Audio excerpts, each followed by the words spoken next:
Good morning and welcome to my knitting podcast. My name is Leah. I am coming to you from West Wales in the UK, where I live with my partner and our two dogs.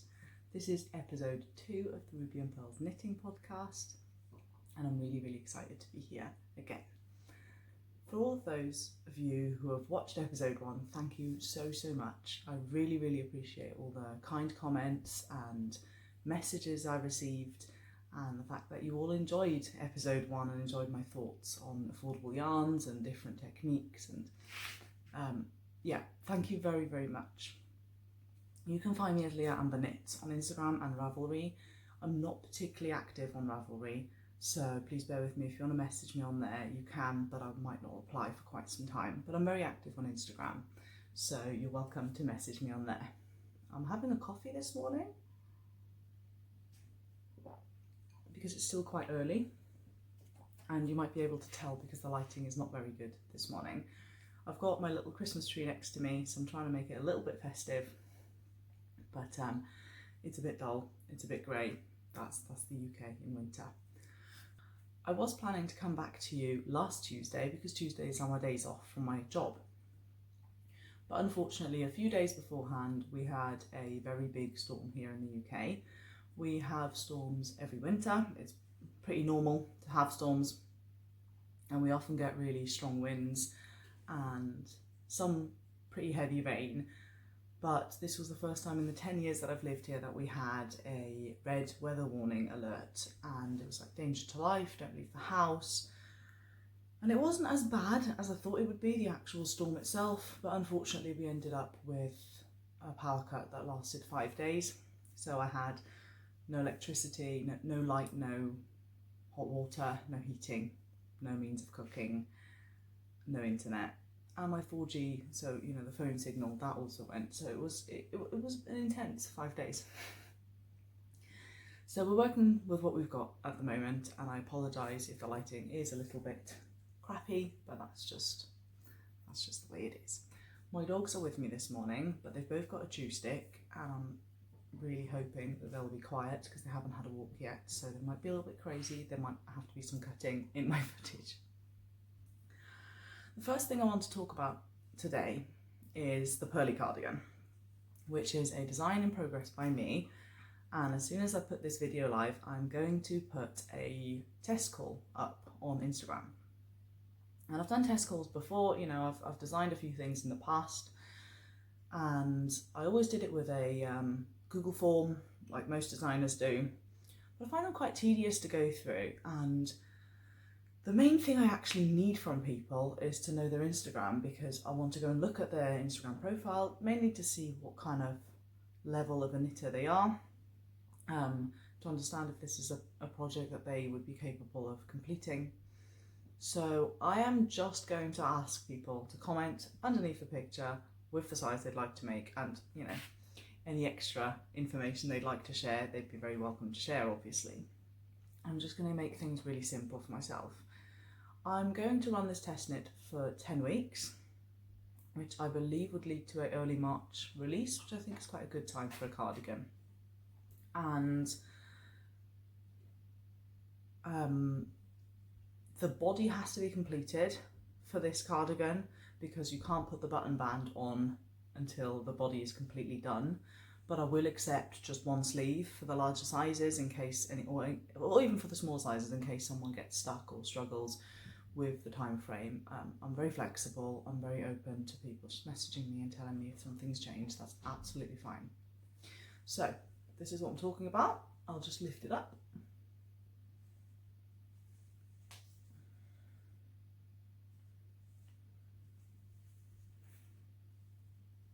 This is my design. I showed it in the last episode. I'll also put a picture here of my first sample. And the eagle-eyed amongst you will realise that this second sample doesn't have corrugated ribbing at the bottom anymore. As you can see, I've just got regular rib. And that is not because I was lazy and didn't knit the corrugated rib, which I really wish I was, because it's not fun to knit. It's beautiful, but it's not fun to knit. The reason there's no corrugated ribbing is, if you've ever done corrugated ribbing before, it's essentially 1x1 colour work with knits and purls. And What that does is it creates a really, really dense fabric that doesn't have much stretch. And unfortunately, because it doesn't have much stretch, it is very hard to get the gauge right. And in my first sample, I made the silly mistake of going down a needle size like I normally would for a body ribbing, because otherwise my ribbing's a bit sloppy, and it was not good. It was too tight. I had to really block it out. And I thought for sample number 2, I will just stay with the same needle that I used for the body, and that should be totally fine. But unfortunately, that didn't work out either. It was really dense and really tight. And unfortunately what that does, this is a relatively cropped cardigan. As you can see, I'm still missing a sleeve, but that doesn't really matter for the purpose of a test call. The body is quite cropped anyway, but the hem doesn't sit in your waist. It sits somewhere between your waist and your hips, sort of on your jeans line if you're going to wear high-waisted jeans. And because it's a really dense, tight fabric, it wants to ride up into your narrowest point, which for me is my waist. So I ended up with this ribbing going up and then the whole cardigan sort of bunching above it and creating a bit of a muffiny effect, which I really, really didn't like. So I'm going to pop it on, but I might be a bit too warm because it is quite warm in here this morning. But I will put it on for you, and otherwise I'm going to take some photos in a moment. When I pop outside, I will take some pictures so that I can do a proper test call, and I will put pictures in here as well. So yeah, there's one sleeve, the cuff, you can see the body, and I'm really, really pleased with this cardigan. I'm going to open it up as well. I haven't actually yet since looking it, so we will see how that lays. This is 100% acrylic. I've knit this in a thing called Cherished in the shades Stone and Grey. And so it does behave a little differently from a wool cardigan, but I think that's quite nice. And yeah, I'm so pleased with this pattern, so I cannot wait to see other people's samples of it. My friend Emily from Emily Knits is going to make it in cream and hot fuzzy orangey pink colour, which I'm really, really excited to see. I think that's going to look really, really cool. So yeah, a really relaxed fitting sleeve, long cuff, and I think it's just a really dressy, smart, but also casual cardigan. And if you didn't watch episode 1, it is a top-down saddle shoulder construction. It has heaps of short rows and all these I-cord detailings that run all the way through. So you've got some across the top as well, that then go around the armhole. Same obviously here. And yeah, I'm really, really pleased with this cardigan. It's the Pearly cardigan, and the test call will be live now on Instagram. I've forgotten to talk to you about my finished objects. The first one are my dad's socks, the Finest Fit socks by Lily Kate Makes that I showed you last time. I sent them off to Switzerland. I haven't even got a photo of them. You'll just have to trust that they were completed. The second finished object I have to my left here. During the power cut, when I could pretty much just knit stockinette, I had one day off work when I decided I needed something a little bit more fun and interesting. So I made these.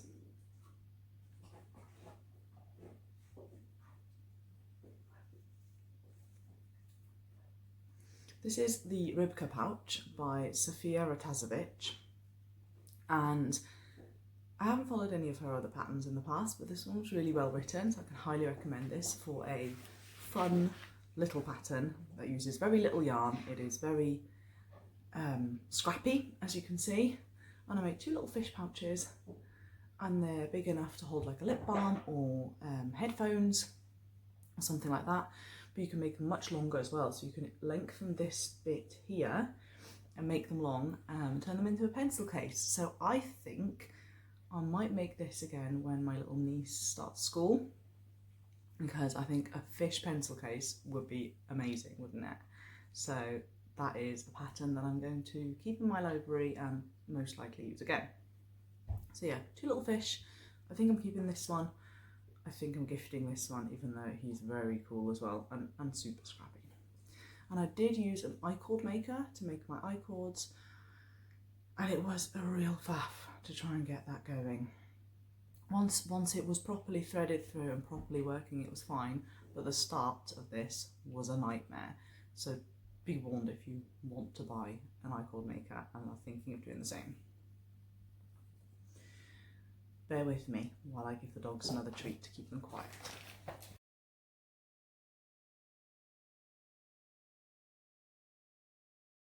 Apologies if my setup has shifted, but Pearl knocked the tripod, so she has a new treat. She'll be okay for another 10 minutes, fingers crossed. Let's move on to some other patterns that I'm working on. So last time I showed you a raglan sweater, which has had very little progress. I think I've done maybe an inch on the body, so I'm not even going to bother showing you that. I also showed you my colourwork yoke design and my halibut sweater. Neither of those have been touched either. So again, not worth showing you. But I started a new design because I got a little bit carried away one night playing around with a website where you can make knitting charts. And I designed this little beauty. This is only the start of it. So you can't really see all that much on it yet. I'm going to try my best to show you this without it curling up like crazy. There we go, that's a little bit better. I don't know if you can see properly, but the bottom of this are rows of roses on their side. Like you can see little stems and leaves, and then the roses, and it's sort of like a rose chain, which I think was quite cool. And further down on this there will be some more flowers and some more geometric motifs, and I'm enjoying this so much. The yarn I'm using this is King Cole Paradise Beaches. Yes, it is an acrylic polyacryl blend, polyamide blend. The contrast colour is this one here. As you can see, it changes colour. I've got 2 balls, so maybe you can see it better here. It changes colour. This is King Cole Riot, and it has some beautiful colours. Really enjoying this yarn. And I'm going to sound like I'm sponsored by King Cole, but I'm definitely not.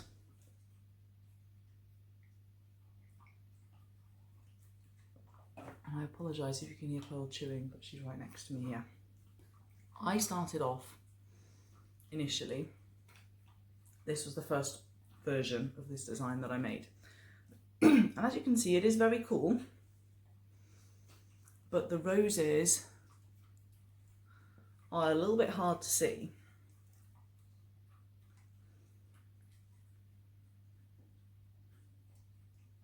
Because this yarn is quite busy.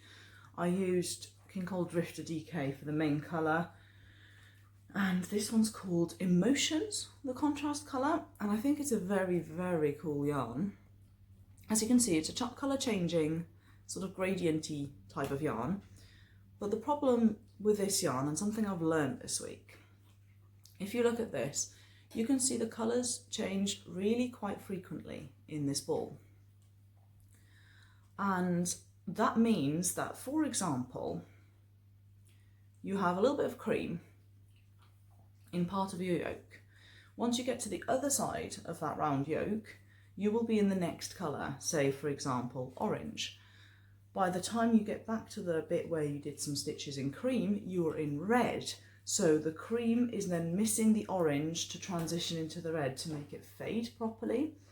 And consequently, because the colour repeats are so short, apart from like this one's really long, but then loads of them are really short. And the problem with that is that it chops and changes the colour really often. It doesn't look like a gradient yarn in a yoke anymore. It might in a hat because the circumference is smaller, but it won't in a yoke. And that's fine, but if you have a yoke design that has a lot going on that looks a little bit busy, you end up with the problem that it kind of messes up the look of the overall design. It takes away from the sharpness of the design and just doesn't make it look the same. And I wasn't 100% happy with it, and so even though I worked on it all of Sunday, I started again. And as you can see, the colour repeats on this are much longer. So this is almost, this whole bit is the same colour. All the entire rose is pretty much in grey, and I haven't finished the grey yet. There's more grey coming here. So this is a much longer colour repeat, and for that reason, I'm much happier with how this is working out. So yeah, I am very, very excited to have this further progress and actually in a form where I can put it on and show you probably next episode. Aside from that, I started a hat, which was a free pattern, and I cannot remember who the designer was or what the hat was called. I'll put it on screen here, but it's a 2x2 hat. There's not really all that much to say about it. It's a sport weight hat, and it was a free pattern, and I have this lonely skein of sport weight yarn that needed to be used, so I figured I would make a free hat, and then I got lost interest, which is what always happens. I'm sorry, I'm just... My dogs are being naughty. Bear with me. There we go, they just knocked everything off this table. Aside from that, I bought a bit more yarn, and I am planning to design a broken rib jumper. There's Pearly. Hey Pearly. Cheeky girl. Where's your stick? Come on, there you go. Good girl. I treated myself to some Yarnsmith's Merino DK, and I am kind of showing you this purely to prove that I don't just knit in acrylic, because I used to be a huge yarn snob, and I used to love just wool and alpaca and silk, and I still do, I really do. But I'm reserving those fibres for accessories for myself at the moment, because I think that way, you know, I don't mind spending £20 on an accessory, but if I wanted the same yarn for a sweater, we're then quickly talking £40–60 or 80 even. So I prefer to spend more on accessory yarn, but this was very inexpensive because it's currently in their introductory sale. I think it's like £2.99 per ball, and I bought it in this really beautiful bright blue colour. It's sort of a cornflowery blue. It has, is it called poppy blue? The yarn from Knitting for Olive, the one that's really popular that I've wanted to buy for a very long time. But I saw this, I thought I would try it. So I've got 3 balls of this, and I am planning to design a hat with it. I'm planning to design a broken rib hat, because I don't think there are that many out there in broken rib. I've sort of looked in 1x1 broken rib, because I saw someone I follow on Instagram just wearing a commercial hat like that. It looked really, really cool, and it had a chunky brim, and then it was quite tall on the top. And I just thought it looked really, really neat. So that's on the cards, hopefully at some point. But at the moment, I think that yoke is going to be my main focus, because I'm really enjoying it. And then you just have to hope that I will eventually turn it into a pattern, because as we all know, I lose interest once we hit the body. Pearl has lost her stick, and she's now digging in my sofa. So I think that's everything for today, which is quite a short episode, but it's interesting, isn't it? Like, I wanted to film last week, and I thought about filming last week before we got the storm, because I really, really enjoyed filming and editing the first episode. And I went to film last week, and I thought, how much content do I actually have to share in 1 week? I'm not really sure. And that led me to thinking, what kind of other content would you like to see from me? It's got loose ends knocking around. What other content would you like to see from me? Would you like me to do a little bit of vlogging? Would you like me to do pattern roundups? I've always really enjoyed watching pattern roundups, and I think the main reason I've not gone off them, but the main reason I don't watch them at the moment is because I'm really trying to focus on my own designs. So I watch less of them because I'm trying not to get too distracted, because I've got so many ideas, I've got so many things that I want to be working on and just not enough time. So yeah, let me know what you would like to see. Let me know what you think of this video, and let me know if I need to upgrade the quality of this video. I'm aware that the lighting is not good today, but if I need a microphone or if I need a better camera, because I'm just filming this on my phone, then I would appreciate it if you'd let me know. I'm really open to constructive criticism, and I hope that the dogs haven't been too noisy and difficult today. And if you don't watch Emily Knits yet on Instagram, on YouTube, but also follow her on Instagram, please head over to her channel. It's Emily @Emily_knits_. She is the main person who's encouraged me to film these videos, and she's become a really lovely friend of mine, and she's currently making weekly podcasts and some sort of weekly vlogmasy type videos. I just really enjoy hanging out with her. The main reason I ended up messaging her and telling her how much I enjoyed her podcast was because it felt like I was hanging out with a friend. She's such a natural, just easy to watch, easy to listen to person, and you just feel like she's very much herself. She doesn't put on any kind of front. She's just herself, and that's just really refreshing, because a lot of people I find are creating these beautifully aesthetic videos where they put something together that's probably not their daily life, and I enjoy watching them too. But if you want to just watch someone who's real and who is really funny and really nice to watch and a really kind person, then head over to Emily's channel. I will try and link it down below. I'll try and write a few things down below as well about what I've spoken about. And we are today on the 17th of December. I am hoping to film again next week because I've got most of the week off for Christmas. So I'm hoping to put another video out, but it all sort of depends on what we get up to. So yeah, thank you so much for watching, and see you again soon. Bye bye.